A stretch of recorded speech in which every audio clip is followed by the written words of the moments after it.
Co-presented by Vimal. बोलो जुबान केसरी.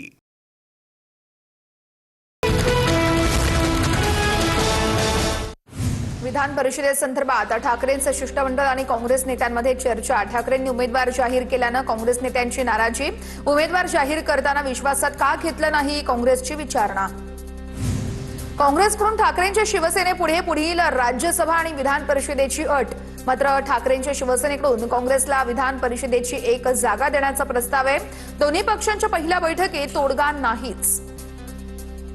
राज्यसभेची जागा काँग्रेसच्या कोट्यातून मिळायला हवी, वडेट्टीवारांची भूमिका. तर 2 वर्षांनंतर राज्यसभेसह विधान परिषदेची ही जागा खाली होणार आहे, तेव्हा काय करायचं ते तेव्हा पाहू, राऊतांचं वक्तव्य.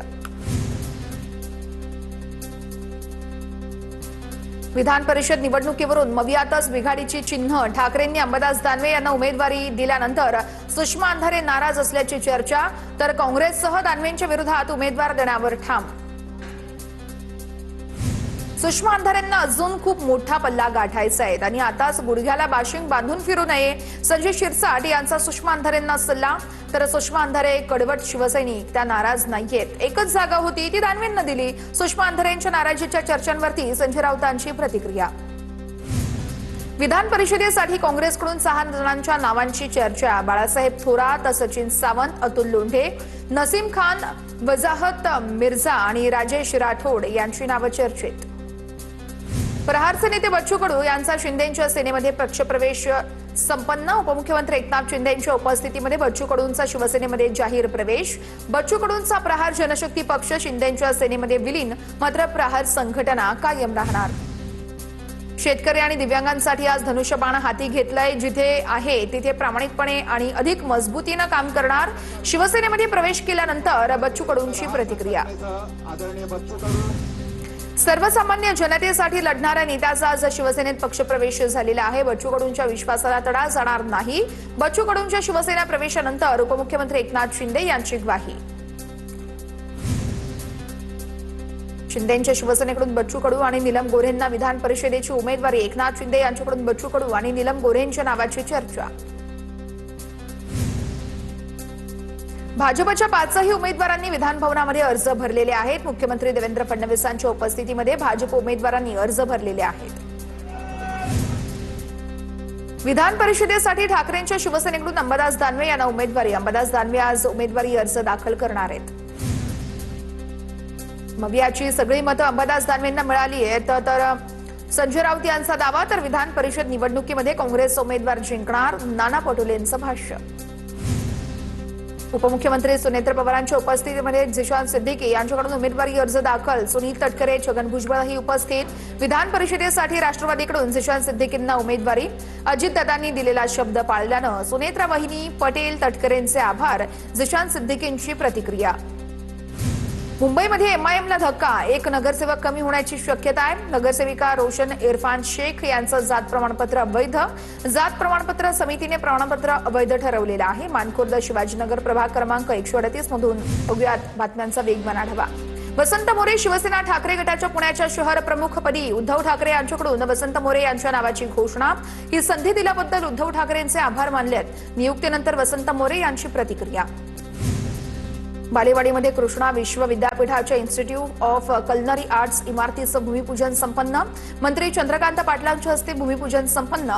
यावेळेस डॉक्टर सुरेश भोसले, दिलीपराव देशमुख आणि आमदार अतुल भोसले हे देखील उपस्थित होते. धुळ्यातील हिंकळवाडी तामसवाडीच्या सरपंचपदी उषाबाई पाटील. तर आमदार राम भदाणे यांच्या हस्ते उषाबाई पाटील यांचा सत्कार. निकाल घोषित होताच ग्रामविकास पॅनलच्या समर्थकांनी जल्लोष केलेला आहे. नंदुरबारमध्ये पालकमंत्री हसन मुश्रीफ यांच्या उपस्थितीमध्ये राष्ट्रवादीचा कार्यकर्ता मेळावा. मेळाव्यानंतर जिल्हा नियोजन समितीची बैठक आणि खरीप हंगामापूर्वीचा आढावा घेतला जाणार आहे. गडचिरोलीतील सिरोंचा नगरपंचायत सत्तेसाठी अजित पवारांच्या राष्ट्रवादीत पडले नगरसेवकांचे 2 गट. 10 दिवसाच्या राजकीय चर्चेनंतर अखेर अविश्वास प्रस्ताव पारित. गोकुळवरती प्रशासक नियुक्त केल्यास आम्हाला गृहीत धरू नका. गोकुळच्या वादावरून शिवसेनेचा भाजपला इशारा. गोकुळ दूध संघावरती प्रशासक नियुक्तीसाठी मुख्यमंत्री फडणवीस आग्रही. मुख्यमंत्री आग्रही असल्यानं राष्ट्रवादी आणि शिवसेनेची कोंडी. पुण्यातील विश्वकर्मा इन्स्टिट्यूटमध्ये अभाविपचं आंदोलन. संस्थेच्या कारभाराविरोधामध्ये विद्यार्थी आक्रमक आहेत. अभाविपच्या कार्यकर्त्यांकडून ठिय्या आंदोलन. 8व्या गुन्ह्यामध्ये न्यायालयानं भोंदू अशोक खरातची पोलीस कोठडी नाकारली आहे. खरातला 12 तारखेपर्यंत न्यायालयीन कोठडी, तर 9व्या गुन्ह्यामध्ये ताबा मिळवण्यासाठी एसआयटीकडून अर्ज. गोंदिया वैद्यकीय महाविद्यालयाच्या कामासंदर्भात उच्चस्तरीय बैठक. खासदार प्रफुल्ल पटेल आणि मंत्री हसन मुश्रीफ यांच्यामध्ये बैठक. इमारतीचं काम अत्याधुनिक आणि दर्जेदार करून ते वेळेत पूर्ण करण्याच्या सूचना दाखल होत असल्याची दृश्य आपण बघितली आहेत. बघूयात बातम्यांचा वेगवान आढावा. पिण्याच्या पाण्यासाठी उजनी धरणातून भीमा नदीमध्ये सोडलेलं पाणी आता पंढरपूरला पोहोचलेलं आहे. पाणी आल्यानं पंढरपूरसह सांगोला, मंगळवेढा परिसरातील नागरिकांची तहान भागवली जाणार आहे. गडचिरोली जिल्ह्यातील सर्वात मोठा मेडीगट्टा लक्ष्मी धरणामध्ये मोजकाच पाणी साठा आहे. धरण हे 70% कोरडं आहे. गडचिरोलीमध्ये पहिल्यांदाच 42 ते 43 अंश तापमानाची नोंद झालेली आहे. बुलढाण्याच्या वरवंट गावात भीषण पाणी टंचाई. 3 महिन्यांपासून गावात 17 टँकरद्वारे पाणी पुरवठा. धरणातील पाणी अशुद्ध असल्यानं नागरिकांना पाणी विकत घेण्याची वेळ येते. 2 दिवसांच्या खंडानंतर वाशिम शहरातील पाणीपुरवठा सुरळीत झालेला आहे. जलशुद्धीकरण केंद्राला विद्युत पुरवठा करणारी भूमिगत केबल जळाल्यामुळे पाणीपुरवठा ठप्प झाला होता.